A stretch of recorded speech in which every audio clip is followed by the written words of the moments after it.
Ladies and gentlemen, it's your girl Chanela with trending news from Manara TV. So one among the trending things huko mitandaoni ni kile ambacho siku ya jana Zuchu alikifanya huko Zanzibar kwenye kibao kata akiwa anasherehekea siku kuu ya Eid. Moja kati ya nyimbo ambazo alikuwa akitumbuiza kwenye hiyo sherehe ni zile nyimbo fulani hivi za kimafumbo mafumbo. Lakini pia kuweza kutuma vijembe vingi sana kwenda kwa Rita, yule ex wa Diamond Platnumz, ama tuseme mchepuko wa Diamond, ambaye aliweza kutrend hivi karibuni hapa katikati kwa video zake pamoja na picha zikionyesha akiwa pamoja, lakini baadaye ikaonekana kwamba walishindwana. Hivyo Rita alikuja kuleta baadhi ya charts pamoja na maelezo mengi kwamba Diamond Platnumz alikuwa ni mtu wake, lakini kilichotokea ni kwamba alishindwa kutimiza majukumu yake kama mwanaume kwake. Unaona, ndivyo ambapo aliweza kuachana na Diamond na ikaonekana kwamba Diamond alishindwa kabisa kumlipia kodi. Sasa hizi kuna mengi ambayo yanaendelea. Tumeweza kuona binti huyu, yani Rita, akiwa kituo cha polisi siku za nyuma hapo, kituo cha polisi cha Mbweni, na kisha dada wa taifa akatoa madai ya kwamba Zuchu ndo alishinikiza binti huyu kuweza kufunguliwa mashtaka, lakini pia kuonekana kwamba moja kwa moja Zuchu hapendi kabisa kumwona huyu binti akitrend, yani Rita akitrend, wala akizungumziwa kwa jinsi ambavyo maisha yake yamekuwa baada ya drama zote zimeendelea.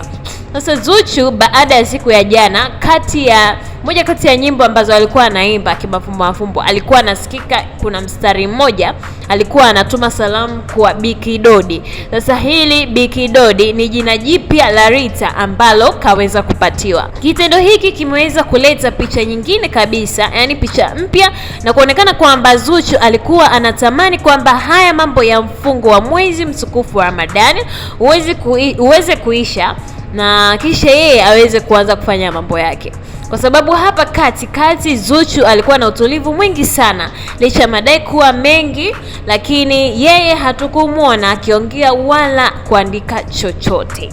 Lakini sasa kwa siku ya jana Zuchu aliweza kufanya kitu hiki hapa ambacho kimeweza kuleta picha mpya kwa hali ambayo ipo sasa katika page ya Zuchu ya Good People Gang, ambayo hii ni Instagram page yake Zuchu, ambayo inakuwa ina post content za Zuchu nyingi. Wameweza kupost video hiyo ambayo Zuchu amekuwa akiimba kimchamba Rita, wakaandika kwamba pokea salamu zako Biki Dodi, yani kwamba hizi salamu ziweze kumfikia Rita popote alipo. Sasa dada wa taifa akaja kuingilia na kuandika caption ndefu kuhusu Rita. Inasema hivi: dada taifa alimtag Rita na akasema kwamba sasa usikae kinyonge, wakaanga sumu tunakutegemea, usikubali utachambajwa na mtu kiivo. Ameandika maneno fulani hivi makali.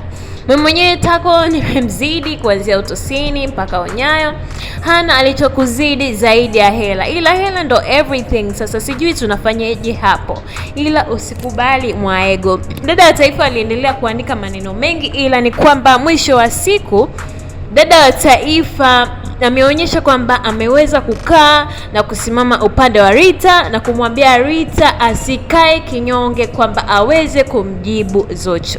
Na mwisho wa siku naye Rita katoka kumjibu Zuchu kwenye Instagram story yake, naye kaandika hivi. Rita kaandika: nasikia bibi Kitufe na mwanae shangazi wameungana kugombania ndoa kwa nguvu, wamekosa hata haya za uso na sura zao kama hii emoji. Naona limekukaa kooni ilo swala la kodi. Nikupe umbea, ishalipwa muda sana. Mimi sio wewe ambaye hata umkute mwanaume kamlala na mtoto wa kaka ako, bado akikuomba msamaha utamsamehe. Hata umkute kamlala aliyekuleta duniani, bado utamsamehe. Sasa wewe si, yani short kaandika maneno makali kwamba Zuchu anahitaji therapist, anahitaji mwanasaikolojia, kwamba hii kitu haiko, yani kwamba hayuko sawa kichwani, kwamba mambo, yani short kaandika mambo mengi anamsema Zuchu. Poste mtaona. Nyingine kaendelea kusema kwamba bwana unaye unatamba naye, ila kumtuliza ndo huwezi, na hutoweza maisha yako yote hata uungane na Biki Tufe. Jamani, imagine hata uzikiri whatever amesema. bwana hana baya, hajawahi kunikataa, na kwa kweli Rita ameandika maneno makali. Among the comments kuhusiana na hii situation, mmoja anasema kwamba nimecheka hapo uliposema lakini sasa hela ndo everything. Sasa sijui utafanyaje. Mwingine anasema ila dada wa taifa kuchochea ugomvi tu. Huyo Rita bora akae kimya tu. Zuchu hata kama alikimbiwa siku ya mahari bado kashika kwenye mpini. Rita jichanganye na umeshika makali utaumia mwenyewe. Mwingine akasema kumbe kuna watu walikimbiwa siku ya mahari. Oho, sasa siku ya harusi si wanaweza hama familia nzima? Mwingine anasema kwamba sema Rita karembo sana. Mwingine anasema wanaume wenye hela kuwapata daa ngumu sana jamani. Acha tu wamgombanie, huyo ni Diamond, sio bodaboda wa Manzese huyo. Mwingine kaendelea kusema kwamba kabisa, yani wanavyoongea utadhani hawajui kuwa mwanaume mwenye pesa anagombania. Jamani, kazi. Kasema hivi, unagombana na mie kwani ndo nilio kunyima kodi? Huo ndo mstari ambao Zuchu aliuimba. Nilikuwa nishangai kwamba dada wa taifa hajaiona hiyo ya Zanzibar. Hatari sana. Anyways, mambo ni mengi. For more trending news, stream on Manara TV, all digital platforms, all time, every day.